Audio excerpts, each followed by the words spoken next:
नमस्कार जय Jagannath mama's kitchen को आपण मानको स्वागत।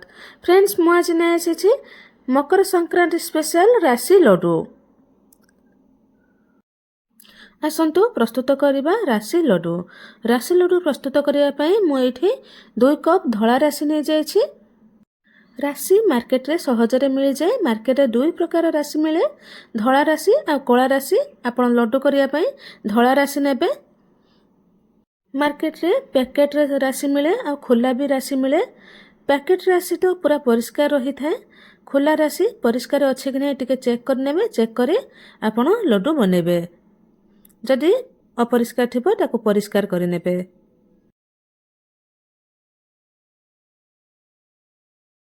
वर्तमान गैस रे गोटे कढ़ाई बसै नेछि। कढ़ाई गरम हे जिबा परे सेथिरे मापी रखिथिबा राशि को दे देछि। राशि भाजिबा बेले ध्यान देबे गैस को लो रे रखिबे, नहले राशि भलो भाबरे भाजी हेबो नै, पोड़ी जिवो। तानु करी गैस को लो रे रखिबे। मु एठी पैकेट राशि नेथिले, तथापि मु भाजिबा बेले आ टिके टिके चेक करि नथिले भलो अछि कि नाही। राशि पूरा भलो थिला। राशि भाजिबा बेले देखिबे जेते बेले हमरो टिके राशि फुली जिवो आ बास्ना आसीबो, सेते बेले जानिबे जे राशि भाजी हे गलानी।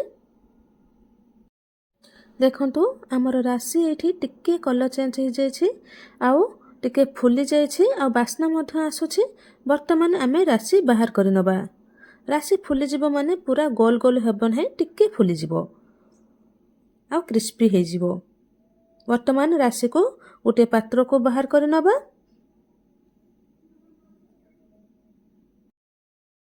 आपण राशि को देखिकी जानि पारथिबे राशि किपरि फुली छी। एही परि राशि टिके फुली जिवो। वर्तमान सही पैन ले मु किछि बादाम भाजी नेबे।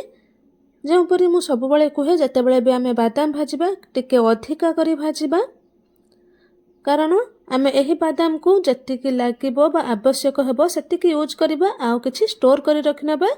जते बळे बे हमर आवश्यक हेबो आमे सही बादाम को यूज करि परिबा। गैस को लो रखी मु बादाम भाजुछि।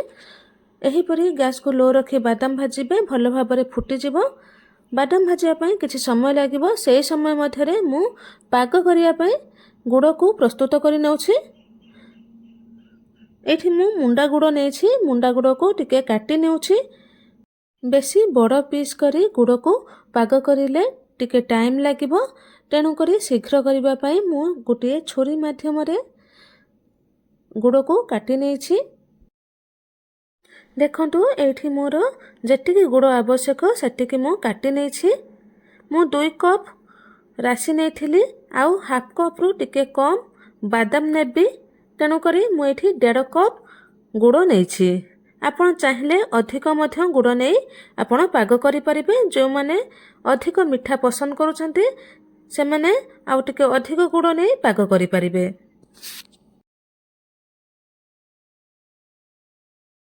गुड़ काटिबा समय मध्यरे मु बादाम को टिके टिके नौटे नौथिली। गुड़ काटिबा शेष होला बेलको हमर बादाम मध्य भाजी हे जाइथिला। वर्तमान बादाम को गोटे प्लेट को बाहर कर नबा। प्लेट को बाहर करी टिके ठंडा हबा पई छाड़ी दबा।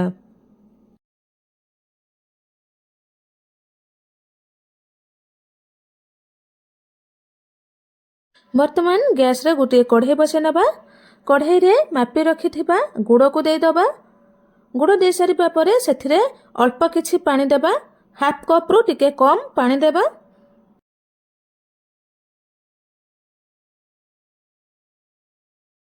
वर्तमान गुड़ को पानी रे गोटे स्पेचुला सहायता रे मिसै नबा। वर्तमान गुड़ गरम हबा पई किछि समय लागिबो। सेही समय मध्यरे आमे बादाम को छड़े नबा।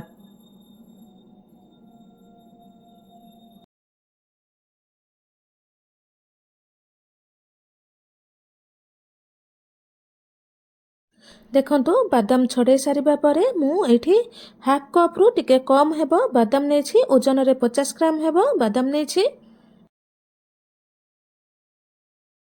देखंतु बादाम छड़ेबा मध्यरे गुड़ और पानी हमर भलो भाबरे फुटी जाइछि। वर्तमान चेक करि नबा पाग हेछि कि नाही। ପାଗ ଭଲ ଭାବରେ ହେଇଛି କି ନାହିଁ ଚେକ୍ କରିବା ପାଇଁ ଗୋଟେ ବୋଲରେ ପାଣି ରଖି ସେଥିରେ କିଛି ଗୁଡ଼ ପାଗକୁ ପକାଇବା। ଯଦି ଗୁଡ଼ ପାଗ ସ୍ପ୍ରେଡ୍ ନ ହେଇ ଗୋଟେ ଜାଗାରେ ରହିବ ତାହେଲେ ପାଗ ହେଇଛି। ଦେଖନ୍ତୁ ଏଠି ସ୍ପ୍ରେଡ୍ ହେଇଯାଉଛି, ପାଗ ହେଇନାହିଁ। ଆଉ କିଛି ସମୟ ଆମେ ଗ୍ୟାସରେ ବସାଇବା। ଦେଖନ୍ତୁ ଆଉ କିଛି ସମୟ ଗ୍ୟାସରେ ବସିବା ପରେ ଟିକେ ଫୁଟିଯିବା ପରେ ଆଉ ଥରେ ମୁଁ ଚେକ୍ କରୁଛି। ସେହିପରି ଗୋଟେ ବାଉଲରେ ପାଣି ନେଇ ଚେକ୍ କରିଛି। ଦେଖନ୍ତୁ ପାଗ ପକାଇବା ବେଳେ ଗୋଟିଏ ଜାଗାରେ ରହିଛି, ସ୍ପ୍ରେଡ୍ ହେଇନାହିଁ। ଏହାକୁ ଧରିଲେ ଗୋଟେ ଚକୋଲେଟ୍ ପରି ଲାଗିବ, ଆଉ ଟାଣିଲେ ଟିକେ ସ୍ପ୍ରେଡ୍ ହେବ, ଜେଲି ପରି ବା ଚକୋଲେଟ୍ ପରି ଟିକେ ସ୍ପ୍ରେଡ୍ ହେବ ଟାଣିଲେ। ଏହିପରି ହେଲେ ଆପଣ ଜାଣିବେ ଯେ ପାଗ ଠିକ୍ ହେଇଛି, ପରଫେକ୍ଟ ହେଇଛି। ଏହି ସମୟରେ ଗ୍ୟାସକୁ କମେଇ ଦେବା ବା ଲୋ ରଖିଦେବା। ଲୋ ରଖି ଭାଜି ରଖିଥିବା ରାଶିକୁ ସେଥିରେ ମିଶାଇ ନେବା। ଦେଖନ୍ତୁ ଏହିପରି ରାଶି ପକାଇବା ସହ ଭଲ ଭାବରେ ମିଶାଇ ନେବା। ରାଶି ମିଶାଇ ସାରିବା ପରେ ଆମେ ରଖିଥିବା ବାଦାମକୁ ମିଶାଇ ନେବା। ମୁଁ ଏଠି 50 ଗ୍ରାମର ବାଦାମ ନେଇଛି। ଆପଣ ଯଦି ଆଉ ଅଧିକ ବାଦାମ ପସନ୍ଦ ତାହେଲେ ଆପଣ ଅଧିକ ମଧ୍ୟ ବାଦାମ ମିଶାଇ ପାରିବେ। ଧ୍ୟାନ ଦେବେ, ଗୁଡ଼ରେ ରାଶି ପକାଇ ସାରିବା ପରେ ବାଦାମ ପକାଇ ସାରିବା ପରେ ଗ୍ୟାସକୁ ବନ୍ଦ କରିଦେବେ। ବନ୍ଦ କରି ଭଲ ଭାବରେ ଏହିପରି ମିଶାଇ ନେବେ। ମିଶାଇ ସାରିବା ପରେ ଆପଣ ଗ୍ୟାସରୁ କଢ଼େଇକୁ ଓହ୍ଲାଇ ଆଣିବେ। ଆଉ ବେଶୀ ଗରମରେ ବସାଇବେ ନାହିଁ, କଢ଼େଇକୁ ଗ୍ୟାସରୁ ଓହ୍ଲାଇ ଆଣିବେ। ଓହ୍ଲାଇ ଆପଣ ଲଡ଼ୁ ପ୍ରସ୍ତୁତ କରିବେ।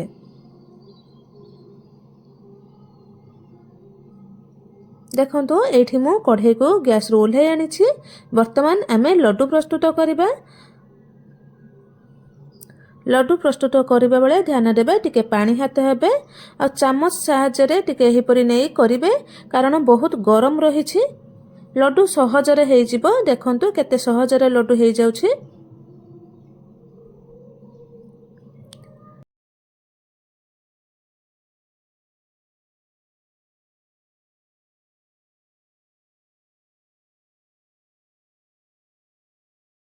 ଚାମଚ ସାହାଯ୍ୟରେ ରାଶିକୁ ଉଠାଇ ଲଡ଼ୁ ପ୍ରସ୍ତୁତ କରିଲେ ଲଡ଼ୁର ସାଇଜ୍ ମଧ୍ୟ ଏକାପରି ରହିବ। ତେଣୁକରି ଗୋଟିଏ ଚାମଚ ସାହାଯ୍ୟରେ ଏହିପରି ରାଶିକୁ ଉଠାଇ ଲଡ଼ୁ ସବୁ କରିନେବେ। 2 କପ୍ ରାଶିରେ ଏତେଗୁଡ଼ା ଲଡ଼ୁ ହେବ ବୋଲି ମୋର କୌଣସି ଆଇଡ଼ିଆ ନଥିଲା। ଏହି ରେସିପିଟି ମୁଁ ପ୍ରଥମ କରିଛି, ଘରେ ପଚାରି ଏହି ରେସିପିଟି କରିଛି। ତେଣୁକରି ମୁଁ ଗୋଟିଏ ଛୋଟ ପ୍ଲେଟ୍ରେ ଏଇଠି ମୁଁ ସବୁ ଲଡ଼ୁ ରଖୁଥିଲି, କିନ୍ତୁ ମୋର ସେ ଛୋଟ ପ୍ଲେଟ୍ ଭର୍ତ୍ତି ହୋଇଗଲା। ଭର୍ତ୍ତି ହୋଇସାରିବା ପରେ ମୁଁ ଆଉ ଗୋଟିଏ ବଡ଼ ପ୍ଲେଟ୍ ଆଣି ଏଠି ଲଡ଼ୁ ପ୍ରସ୍ତୁତ କରୁଛି। ଆପଣ ପ୍ରସ୍ତୁତ ନ କରିଲେ ଜାଣିପାରିବେନି ଏତେ କମ୍ ରାଶିରେ ଏତେ ଗୁଡ଼ାଏ ଲଡ଼ୁ ପ୍ରସ୍ତୁତ ହୋଇପାରିବ ବୋଲି। ଥରେ ଟ୍ରାଏ କରି ଦେଖନ୍ତୁ କେତେ ଆମର ଅଳ୍ପ ରାଶିରେ କେତେ ଗୁଡ଼ାକ ଲଡ଼ୁ ପ୍ରସ୍ତୁତ ହେଉଛି।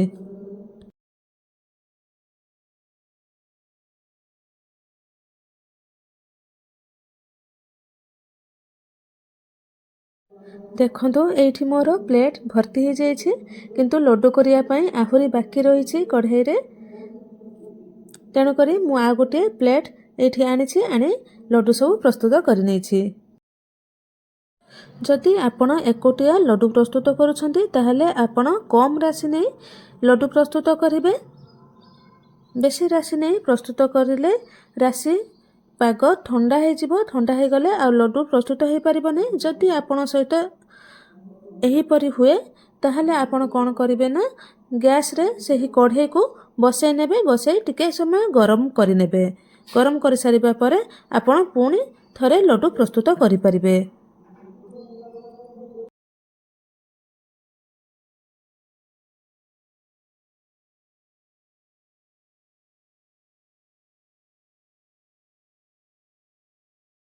ଦେଖନ୍ତୁ ମୋର ମଧ୍ୟ ସେହି ଅବସ୍ଥା ହେଇଛି।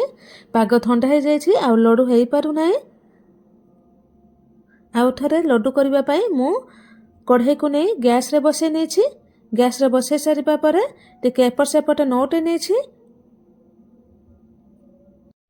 ଯାହା ସବୁ ପାଖରେ ଲାଗି ଯାଇଥିଲା ତାକୁ ମଧ୍ୟ କୋରି ଗୋଟିଏ ଜାଗା କରିନେଇଛି। କରିସାରିବା ପରେ ମୁଁ ଗ୍ୟାସରୁ ଓହ୍ଲାଇ ଆଣିଛି। ଓହ୍ଲାଇ ଲଡ଼ୁ ସବୁ ପ୍ରସ୍ତୁତ କରିନେଇଛି। ଆପଣଙ୍କୁ ରାଶି ଲଡ଼ୁ ଭଲ ଲାଗେ କି ନାହିଁ କମେଣ୍ଟରେ ଜଣାଇବେ। ଏହି ମକର ସଂକ୍ରାନ୍ତିରେ ଘରେ ରାଶି ଲଡ଼ୁ ବନାନ୍ତୁ, ନିଜେ ଖାଆନ୍ତୁ, ସମସ୍ତଙ୍କୁ ଖୁଆନ୍ତୁ, ମକର ସଂକ୍ରାନ୍ତି ମନାନ୍ତୁ। ହ୍ୟାପି ମକର ସଂକ୍ରାନ୍ତି।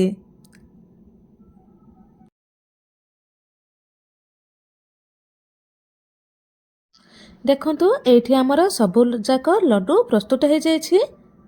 ଦେଖନ୍ତୁ କେତେ ସାରା ଲଡ଼ୁ ପ୍ରସ୍ତୁତ ହୋଇଛି। ଆପଣଙ୍କୁ ଯଦି ଏହି ରେସିପିଟି ପସନ୍ଦ ଆସିଥାଏ ଲାଇକ୍, ସେୟାର ଆଣ୍ଡ ସବସ୍କ୍ରାଇବ୍ କରିବେ। ରହୁଛି ଧନ୍ୟବାଦ। ଜୟ ଜଗନ୍ନାଥ। ପୁଣି ଥରେ ଦେଖା ହେବ ଆଉ ଏକ ନୂଆ ରେସିପିରେ।